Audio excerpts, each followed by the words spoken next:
మీ car EMI కట్టలేకపోతున్నారా? మీ car EMI మేము కడతాం. ఈ నెంబర్కి కాల్ చేయండి.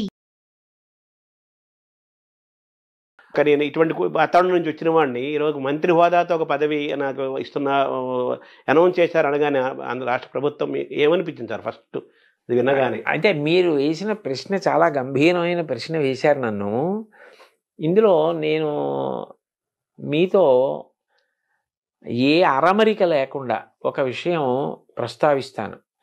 నాకు ఈ పదవి ఇచ్చినప్పుడు నన్ను మొట్టమొదట అందరూ అడిగింది ఏమిటంటే, మీరు దీన్ని తీసుకుంటున్నారా అని అడిగారు. నేను తీసుకుంటున్నాను అని చెప్పాను. వెంటనే నన్ను అడిగిన ప్రశ్న ఏంటంటే, మరి మీకు గతంలో తిరుమల తిరుపతి దేవస్థానంలో ఇస్తే మీరు ఎందుకు తీసుకోలేదు అని అడిగారు. ఇప్పుడు ఒకటి తీసుకోవడం ఒకటి తీసుకోకపోవడం అన్నది కేవలం మన వ్యక్తిగత అభిప్రాయం ఒకదాని మీదే ఉండదండి.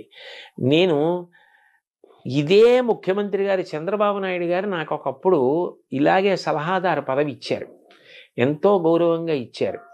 కానీ నేను అప్పుడు తీసుకోలేదు. కారణం ఏమిటంటే, నేను భారత ఆహార సంస్థలో ఇంకా పదవీ విరమణకి దగ్గరికి వెళ్ళిపోయాను. ఆ సందర్భంలో ఇంకా నాకు ఇప్పుడు మారి ఇంకొక చోటుకి వెళ్ళి మళ్ళీ ఇక్కడ పదవీ విరమణ చేయడానికి కాగితాలు పెట్టుకోవడం ఇవి ఇబ్బంది వచ్చేస్తుందని నేను ఆ సమయంలో వెళ్ళలేదు. వెళ్లకుండా నేను ఉండిపోయాను. ఆ పదవి నాకు వద్దండి అని చెప్పేశాను. రెండవసారి నాకు జగన్మోహన్ రెడ్డి గారు ముఖ్యమంత్రిగా ఉన్న కాలంలో తిరుమల తిరుపతి దేవస్థానం ధర్మ ప్రచార పరిషత్తుకి సలహాదారుగా ప్రకటించారు. ప్రకటిస్తే నేను అప్పుడు వద్దని చెప్పాను. ఎందుకు చెప్పానంటే, అప్పటికి నాకు 7-8 నెలల వరకు కూడా ఈ ఉపన్యాసాలకి నేను తేదీలు ఇచ్చేసి ఉన్నాను. అది ఒక్కొక్క సబ్జెక్ట్ ఏమవుతుందంటేనండి, 30 రోజులు అలా చెప్పే ఉంటాయి. అవి చాలా పెద్ద పెద్ద సబ్జెక్ట్స్ చెప్పవలసినవి ఉన్నప్పుడు ఇంకా ఖాళీ ఉండదు. అప్పుడు నేను ఒక సమావేశం పెడితే వెళ్ళలేను. నాకే తెలుసు ఆ విషయం. నేను అది కూడా ఎక్కడో ఉంటాను, అనంతపూర్లో 4 రోజులు ఉండి సమావేశాలు చెప్పి అక్కడి నుంచి బళ్ళారి వెళ్ళచ్చు, లేకపోతే శ్రీకాకుళం వెళ్ళచ్చు. ఈ పక్కనే వెళ్ళాలని నియమం ఏమి ఉండదు.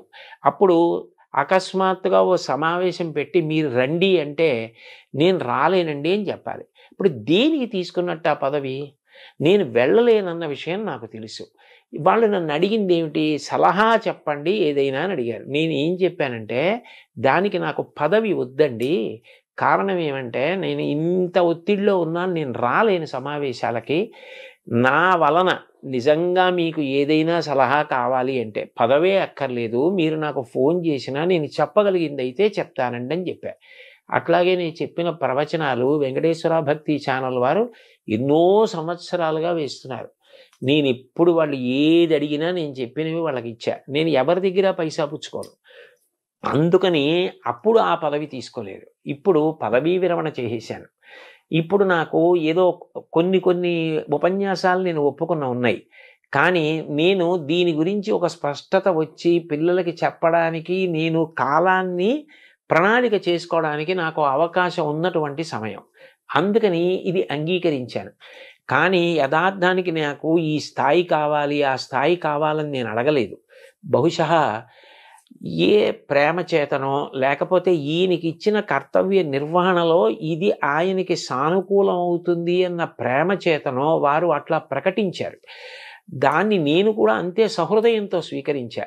కానీ నా ప్రధానమైన ఉద్దేశ్యం మాత్రం ఒక్కటే, నేను పిల్లలకి ఉపయోగపడగలిగిన 4 మంచి మాటలు పిల్లలకి చెప్పగలిగిన, నా వల్ల ఒక్క పిల్లవాడు తన మార్గాన్ని మార్చుకుని చెడు వైపుకు వెడుతున్న పిల్లవాడు ఇది చెడు వద్దు అని మారగలిగిన, నీ దేశానికి గొప్ప సేవ చేసినట్లు భావిస్తా. ఎందుకనంటే మీరు ఆలోచించండి, ఒక్క పిల్లవాడు గాడి తప్పి ఒక తప్పు వైపుకు వెళ్ళిపోతే వాడు రేపొద్దున్న ఎంత పెద్ద నేరస్తుడవుతాడో, ఎంత ప్రమాదకరమైన వ్యక్తి అవుతాడో, వాడి వల్ల దేశానికే ఎంత అప్రతిష్ట వస్తుందో. నేను చెప్పిన మాటలు ఒక్క పిల్లాడినటువంటి మార్గం నుంచి తప్పించగలిగాయి అనుకోండి. మా అమ్మ 9 నెలలు కష్టపడి కని ప్రసవ వేదన పొంది నన్ను ప్రసవించినందుకు నా జన్మకి సార్థక్యం. ఒకటి మాత్రం నేను మనసు విప్పి త్రికరణ శుద్ధిగా చెప్తున్నాను శర్మగారు మీకు, నేను బ్రతికినంత కాలం బ్రతకను. ఎందుకనంటే 65 ఏళ్ళు వచ్చాయి. ఇంకో 65 ఏళ్ళు మాత్రం ఒక్కనాటికి బ్రతకను. నాకు ఎంతో ఓపిక ఉండే కాలం మహా అయితే ఇంకొక 6 ఏళ్ళు 7 ఏళ్ళు. ఆ తర్వాత శరీరం శిథిలం అవడం అనేది సహజంగా ఉంటుంది. ఇంత ఓపిక కూడా ఉండదు. ఇంతకాలం నయా పైసా ఆశించకుండా ఆధ్యాత్మిక ప్రవచనాలు చేశా. నా కోరిక ఏమిటంటే ప్రవచనాలు మానేస్తానని కాదు, కానీ 10 మంది పిల్లలకి నేను ఉపయోగపడగలిగితే, తల్లిదండ్రులకి, కుటుంబాలకి, ప్రభుత్వాలకి, దేశానికి నేను ఇంతకన్నా ఏ సేవ చెయ్యాలి?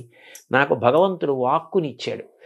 ఆ మంచి మాటలు నేను పిల్లలకి చెప్పి 10 మంది పిల్లల్ని బాగు చేయగలిగితే, ఈ దేశంలో పుట్టినందుకు ఈ దేశమాత రుణం తీర్చుకోలేను. కానీ ఆ తల్లి వీడు నా కడుపున ఈ దేశంలో పుట్టినందుకు వీడు త్రికరణ శుద్ధిగా భవిష్యత్ తరాల కోసం తాపత్రయపడ్డాడని భరతమాత సంతోషిస్తే నాకు చాలు.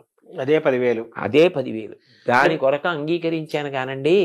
నిజానికి ఇతర విషయాలు వాళ్ళు ప్రేమతోటి, గౌరవంతో ఇది బహుశా ఈయనకి ఉపయోగపడుతుందని కల్పించిన స్థానం అని నేను అనుకుంటున్నాను. దానివల్ల మీకు సహజంగా తీసుకున్నారు. నేను ఎవరిని ఇది ఇవ్వండి అని ఎప్పుడు అడగలేదండి.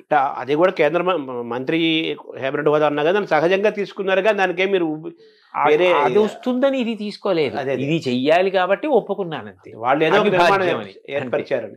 అయితే మీ కార్యక్షేత్రం ఎలా ఉంటుంది? తర్వాత మీ ఏ స్వేచ్ఛతో మీరు ప్రవచనాలు చెప్పటము, గో సంరక్షణ ఏం నడుస్తూనే ఉంటాయి. అయ్యో, అది ఇప్పుడు అకస్మాత్తుగా పూజ పూర్తయితే అక్షతలు నీళ్లు వదిలేసినట్టు వదిలేసేది కాదు కదండి. అది నా సప్తధాతువుల్లో జీర్ణం అయిపోయిన విషయం. అవును, అది నాకు ఎంతో సంతోషకరం. అది నేను వదిలిపెట్టేయలేను. నేను ఎప్పుడు భగవంతుణ్ణి ప్రార్థన చేసేది కూడా ఒకటే. నేను ఒక ప్రవచనం చేసేటప్పుడు నా దృష్టి అన్య విషయాల వైపుకి వెళ్ళదు. ఎప్పుడైనా పూజ చేసేటప్పుడు వెళ్ళొచ్చేమో, జపం చేసుకునేటప్పుడు వెళ్ళొచ్చేమో, ప్రవచనం చేసేటప్పుడు కుదరదు. ప్రవచనం చేసేటప్పుడు దాని మీదే ఉంటుంది దృష్టి.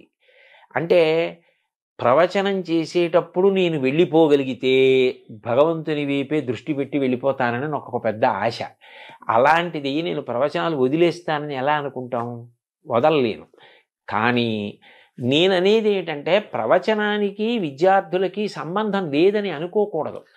నేను మొన్న విశాఖపట్నంలో ప్రవచనానికి వెళుతుంటే బోళ్ళంతమంది పిల్లలు ఉన్నారు. నేను ఎందుకో వచ్చారులా ఉందనుకుని సభలోకి వెళ్ళిపోయారు. రెండో రోజు కూడా సభలోకి వెళుతుంటే పిల్లలు అందరూ ఉన్నారు. నేను అందులో ఒక అమ్మాయిని పిలిచి అడిగా, అమ్మాయి ఏమి నువ్వు వచ్చావు అని అడిగాను. అడిగితే ఆ పిల్లంది, మాకు ఇది ఆధ్యాత్మిక ప్రవచనంలా అనిపించదండి, మాకు ఇందులో మేము పాటించవలసిన విషయాలు అనేకం అర్థమవుతున్నాయి. రాటు పోటు తట్టుకుని నిలబడ్డం అంటే ఏమిటన్నది మేము రాముడి గురించి మీరు చెప్తున్నప్పుడు వింటున్నాం. ఏ వయసు అమ్మాయి తరపున? ఆ అమ్మాయి ఆ పక్కనే గాయత్రి ఇంజనీరింగ్ కాలేజ్ అని అందులో చదువుకుంటున్నటువంటి పిల్ల. అంటే ప్రవచనంలోనే అంతర్భాగంగా వాళ్ళు ఏరుకోగలుగుతున్నారు. ఎవరికి కావలసింది వాళ్ళు ఏరుకుంటున్నారు. అప్పుడు ప్రవచనం మాత్రం పిల్లలకి పనికొచ్చేది కాదని ఎలా అనగలరు? దానికి ప్రవచనం అవుతుంది అంతే కదా కదా. అందుకని చెప్పి అది నడుస్తుంది, ఇది నడుస్తుంది. కానీ కేవలం పిల్లల కోసమని ప్రభుత్వ పరంగా నాకున్న ప్రయోజనం ఏమిటంటేనండి, ప్రభుత్వానికి ఒక శక్తి ఉంటుంది. పిల్లలందరినీ కూర్చోపెట్టగలదు, ఉపాధ్యాయుల్ని కూర్చోపెట్టగలదు, తల్లిదండ్రుల్ని కూర్చోపెట్టగలదు. ఎక్కడైనా సమన్వయంలో మనం ఈ మార్పు చేద్దాం, ఇది బాగుంటుంది అనిపించింది అనుకోండి, చెయ్యగలదు. వాళ్ళది సార్వభౌమాధికారం. అప్పుడు నేను ఈ దేనికోసం ప్రయత్నిస్తున్నానో అది సాధించడం తేలిక. అంటే మనం అనుకున్న విద్యా నిర్మాణం పని చేయగలదు. వాళ్ళ చేతిలో వ్యవస్థలు ఉంటాయి. తర్వాత వాళ్ళు జీవో తీసుకొచ్చి పాలసీస్ తీసుకొచ్చేసి అన్ని విద్యా విధానం అన్ని మార్పులు చేర్పులు చేయగలుగుతారు. ఇలాంటి వాతావరణం ఉంటే మంచి విద్యార్థులు తయారవుతారు, మంచి యువత తయారవుతారు అని చెప్తే మీరు చేయడానికి వాళ్ళకి గవర్నమెంట్ కాబట్టి అది అవకాశం ఉంటుంది. అందుకని నేను ఆ పదవిని స్వీకరించడానికి కారణం అండి. మీ కార్యక్షేత్రం ఎక్కడ ఉంటుంది? నేను ఎక్కడ ఉంటే అదే కార్యక్షేత్రం. అంతే, ఈ స్వేచ్ఛ మీదే. అంటే ఎందుకనంటే నేను ఎప్పుడు ఎక్కడ మాట్లాడుతున్నా ఇది మాత్రం మరింత బాగా గుర్తు పెట్టుకుని ఉంటాను. ఎందుకంటే సభలో 10 మంది పిల్లలున్నా పిల్లలకి పనికొచ్చే మాట కూడా కలపడానికి ప్రయత్నం చేస్తూనే ఉంటాను. అప్పుడు నేను ఎప్పుడు ఎక్కడ ఏది మాట్లాడుతున్నా నాది కార్యక్షేత్రంగానే మాట్లాడుతూ ఉంటాను. సో మీలో ఉన్న ఆనందాన్ని గమనిస్తుంటే ఏదో స్కూల్ కొత్త పుస్తకాలు గురించి పిల్లవాడు ఎంత ఆనందపడతాడో అలాగా మీరు నాకు చాలా ఇష్టమైన పనికి మీకు బాగా దగ్గర అవుతున్నాననే ఒక ఆనందం మీరు నాకు అనిపిస్తుంది. చాలా సంతోషం శర్మ గారు. మీతో నేను మనసు విప్పి ఈ సందర్భంలో ఒక విషయం చెప్తా. సాధారణంగా ప్రవచనాలకి పిలిచేవాళ్ళు ఏదో రామాయణం చెప్పండి, భారతం చెప్పండి, భాగవతం చెప్తాడంటారు. నేను అంత సంతోషంగా చెప్తా. కానీ పిల్లలకి చెప్పడానికి అన్న కోరిక తీరాలని నేను పదవీ విరమణ చేసేసిన తర్వాత ధర్మవర్ధిని అని ఒక సంస్థని పెట్టి నేను ₹1,00,000 ఇచ్చాను ఆ సంస్థకి. ఇచ్చి ఆ సంస్థ పని ఏమిటంటే పిల్లల్ని ఉద్దేశించి మాట్లాడడం. దానికోసం ఒక పుస్తకం కూడా తయారు చేసి శ్రీకాకుళంలో డాక్టర్ హర్షవల్లి గారని నాకు సోదరీ సమానురాలు, ఆవిడ దగ్గర ఆ పుస్తకాన్ని ఆవిష్కరించి పిల్లలకి ఉచితంగా ఇచ్చి వాళ్ళకి శిక్షణా తరగతులు నడిపాం. అంటే ఇవాళ ఇందులోకి వెడుతున్నాననే కాదు, పదవీ విరమణ 2018లో చేసినప్పటి నుంచి నాకు ఈ ఆధ్యాత్మిక ప్రవచనంతో పాటు పిల్లలకి ఏదో చెయ్యాలి, పిల్లలకి మంచి చెప్పాలని ఏదో తాపత్రయం అండి. అందుకని ఇప్పుడు అది నాకు మరింత తేలిక కదూ, అందుకని సంతోషంగా అంగీకరించాను. సంతోషం దిగునీకృతమైంది. ఆ సంతోషం మీకు కనపడని నాకు మరీ నాకు కనిపించింది. చాలా పిల్లగాడికి కొత్త పుస్తకాలు కొంటే ఆ వాసన పుస్తకాలు ఇష్టం. అలాగే మీరు పిల్లలకి ఇంకా దగ్గర అవుతున్నాం. అవునండి, హాయిగా మనం స్వేచ్ఛగా చేస్తున్నాం. అవును, ఆధ్యాత్మిక ప్రవచనాలు ఎలాగో ఉంటాయి. మన మనసులో గోరక్షణ, పిల్లల్ని తయారు చేయడం మీకు బాగా ఇష్టమైన అంశాలు ఈ రెండు. అవునండి, ఈ రెండు సాగుతాయి. అవును. మిమ్మల్ని సద్వినియోగం చేయాల్సిన అవసరం అందరికీ ఉంది. మిమ్మల్ని ఎంత సద్వినియోగం చేసుకుంటే అంత మంచిది.